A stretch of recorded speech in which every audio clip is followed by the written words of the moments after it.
Hey y'all, Miss Stacy here. I'm at Northwebster High School with Miss Bro's ag class. Only today, we're transforming it to art class. Hey guys, we're all with Miss Stacy today. Great to talk about rhythm and art. Yeah, rhythm and art. It's a lot like rhythm and music. Bust the beat.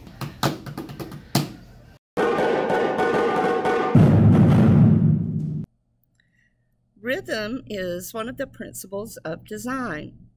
Rhythm in art is when elements of art are repeated in an artwork to create movement. Today we're going to concentrate mostly on line, shape, color, and even a little value. The first type of rhythm I want to talk to you about is flowing rhythm. Flowing rhythm is created by repeating flowing lines, curvy lines. Here in Vincent van Gogh's Starry Night, you could see an example of flowing rhythm. Do you see flowing lines? You could see the flowing lines throughout this artwork, especially in the sky. You see the wind swirling, that creates flowing lines. You could also see it in the trees and the mountains and even around the stars and the moon. That makes this an example of flowing rhythm. Now we'll talk about regular rhythm. Regular rhythm is when elements are repeated most of the time, often in a predictable way, and it can contain patterns. As you see here in M.C. Escher's artwork, you see the pattern created by repeating the little rectangles, but sometimes it's not a regular pattern. It's like pattern with surprises, and the shapes may change, the colors may change. It's not always predictable as patterns are. The last type of rhythm is progressive rhythm, and that is when something progressively gets smaller or larger in size, or it may change color. You could see an example of that in Yayoi Kusuma's artwork here. Do you see what is progressively getting bigger or smaller? The circles are getting smaller or larger. And that makes this an example of progressive rhythm. It helps to understand rhythm in art by comparing it to rhythm in music. So let's see some examples of that.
All right, it's time to make some art.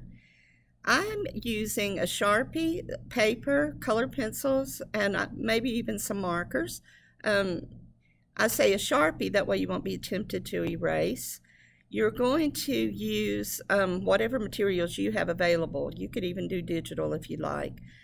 What I'm going to do is I'm going to play about 3 minutes of music for you, but the music is going to change. Each time you hear the doorbell ring, you'll know that the music is about to change. That also means the rhythm is going to change. So just let your pen dance across the page and mimic the rhythm that you hear in the music. Each time it changes, your pen will change as well, and your lines will change. When you finish up and you hear the double doorbell, you'll know that the music session is over. And at that time, you could add elements to it and just fill in your empty spaces and then add color. I'll do one first, and then I'll play the music for you to do one on your own.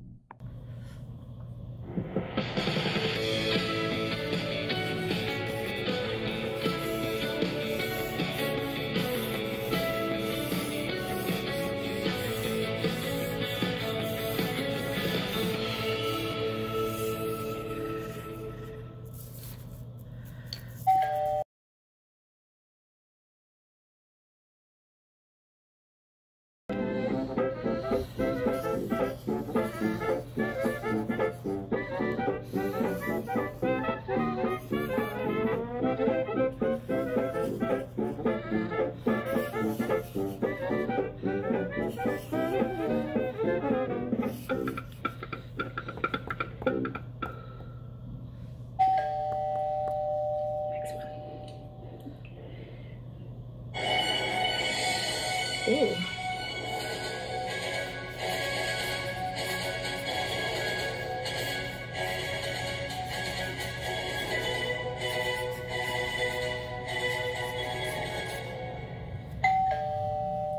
That was crazy. Ooh.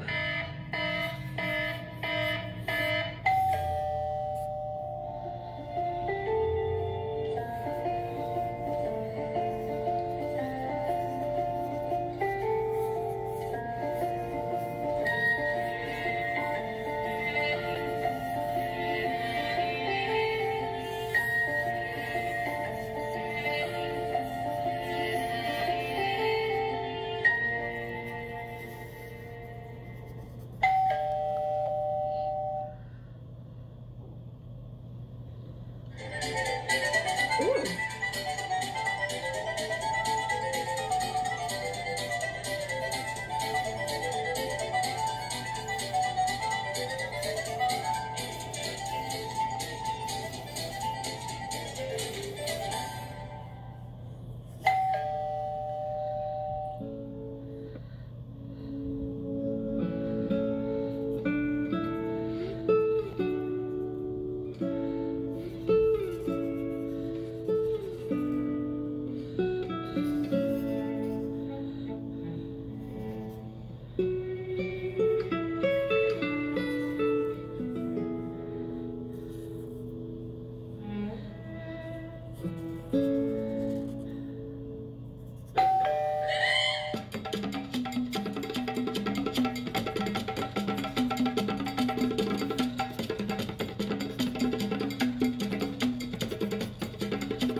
Okay, so that's the end.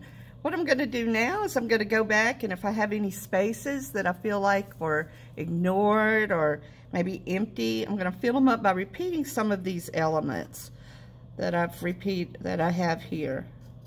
For instance, these lines that were by that really fast music, I might want to repeat some of it down here, kind of in the background in a way.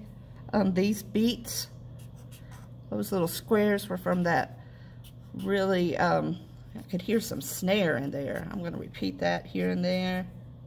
These little dots, I'm going to repeat those.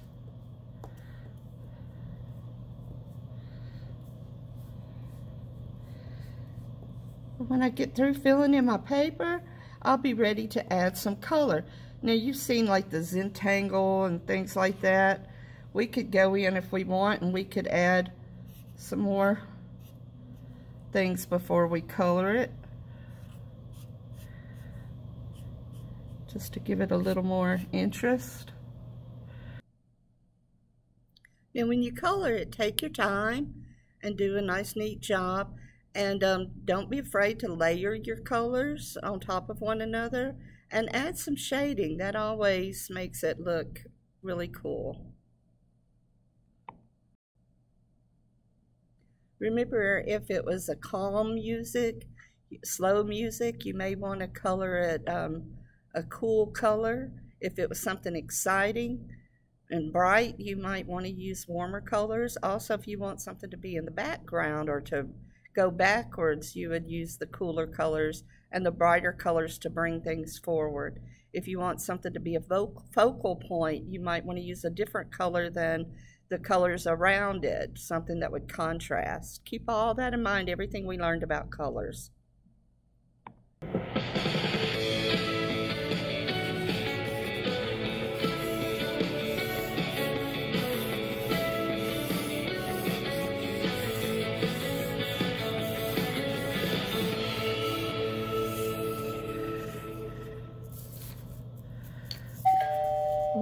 Next one.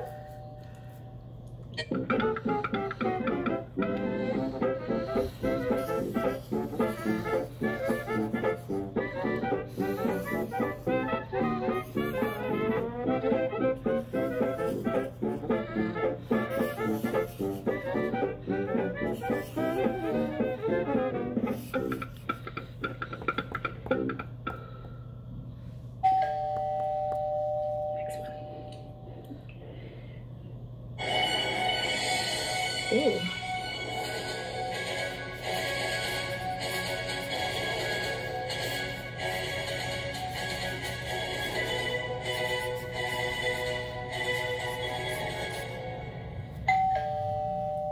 That was crazy. Ooh.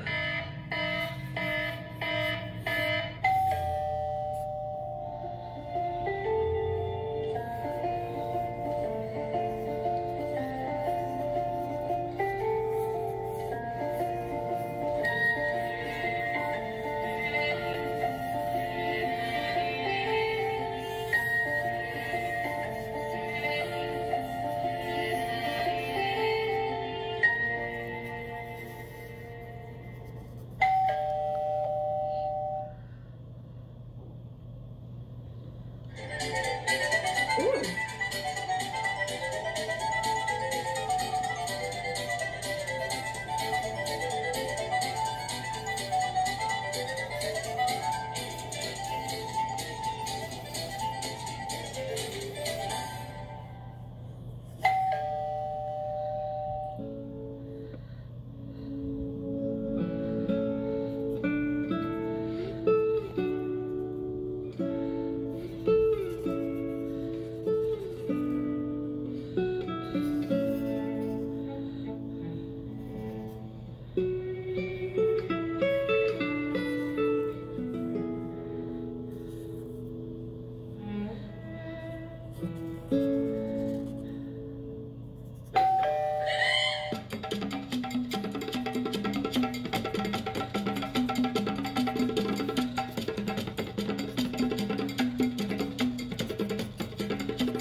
Next one.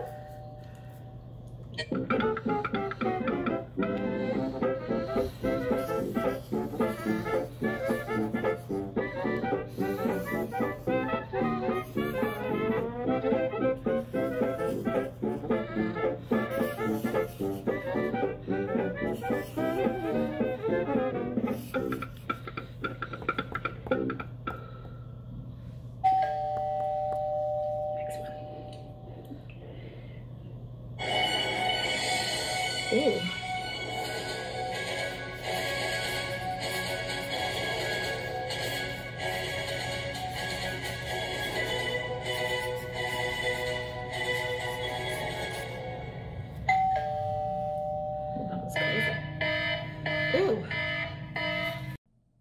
Okay, so here's the finished project of Rhythm and Art. Notice that I wasn't afraid to add more elements after the music stopped, and I colored it. When I added my color, I used some shading to make it look a little more completed and detailed. And I used the cool colors to recede to the background, the warmer colors in the exciting area, and I chose the pink and purple because it was kind of a different color and made those little wavy lines stand out. So have fun with yours. Make sure you send me your finished project. Your screen is gonna go black, and you'll just hear the music so you could get started. Remember, just let your Sharpie dance to the music, and the doorbell will tell you when a new rhythm is starting. Add any details when you finish, and then use whatever colors that you have available, whether it be crayons or color pencils or markers. Don't be afraid to shade, and take your time. Can't wait to see what you do, and I hope you enjoy this.